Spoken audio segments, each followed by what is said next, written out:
হয় আজি কিছুদিনৰ পৰা আগতে যিবিলাক ঠাইত মানে মানুহ নাছিলে মানে খালী ঠাই আছিলে আমাৰ সেইবিলাক ঠাইত যিবিলাক আমাৰ কাঁহী বঞ্চন আছিলে এতিয়া পৰিলক্ষিত হৈছে মানে নতুনকৈ কিছুমান মানে ৰাতিৰ ভিতৰতে ঘৰ সাজি আছে আৰু নতুনকৈ মানে এই ঠাইবিলাক মুকলি কৰি তেওঁলোকে খেতিৰ কাৰণে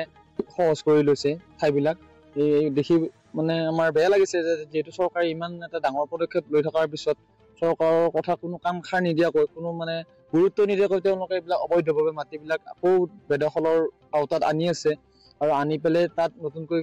মানে খেতি বাতি আৰম্ভ কৰিছে, নতুনকৈ ঘৰ সাজিছে। সেইটো মানে অলপ মানে ইয়াৰ কথাটোত আমি গৰিহণা দিছো আৰু আমি দৰং জিলা প্ৰশাসনক অনুৰোধ জনাম যে এই নতুনকৈ যিবিলাক ঠাই আকৌ তেওঁলোকে বেদখলকাৰী কবলত পৰিছে সেইবিলাক ঠিকহে মানে তেওঁলোকৰ আঁতৰাই সেই ঠাইবিলাক যাতে মুকলি কৰে আৰু যিটো আমাৰ চৰকাৰখনৰ সপোন বা যিটো উদ্দেশ্য সেইখিনি সাফল্যমণ্ডিত কৰিব বুলি এইখিনি জিলা প্ৰশাসনৰ ওচৰত আমাৰ আহ্বান থাকিব।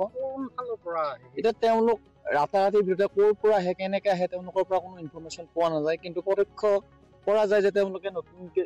ঘৰ এটা বান্ধিলে গমেই পোৱা যায় নতুনকে সেইখিনি ঠাইত ঘৰ বান্ধিছে, নতুনকে মানে খেতি বাতি আৰম্ভ কৰিছে যিহেতু আমাৰ ব্ৰহ্মপুত্ৰ চৰ এলেকা তাতে মাটিবিলাক মুকলি কৰি লৈ হয় হয় হয় কোন দিশত তেওঁলোকৰ যিহেতু বেছি চলাচলটো নৌকাৰে হয়, কোন ঠাইৰ পৰা আহে আৰু কেইবাটাও অঞ্চলতো হিন্দী ভাষী মানুহ আমি পাইছো। গতিকে অতি শীঘ্ৰে যাতে দৰং জিলা প্ৰশাসনে এই ক্ষেত্ৰত কিছু ব্যৱস্থা লয়। এইটো আচলতে আমাৰ খানুৱা পঞ্চায়ত আৰু বাজনা পঞ্চায়তৰ অন্তৰ্গত এইটো কাহিবাৰী বাঘবৰ চাপৰি সেনেকুৱা ঠাইখিনিত মানে মানুহ নতুনকৈ বহা আমি পৰিলক্ষিত হৈছে।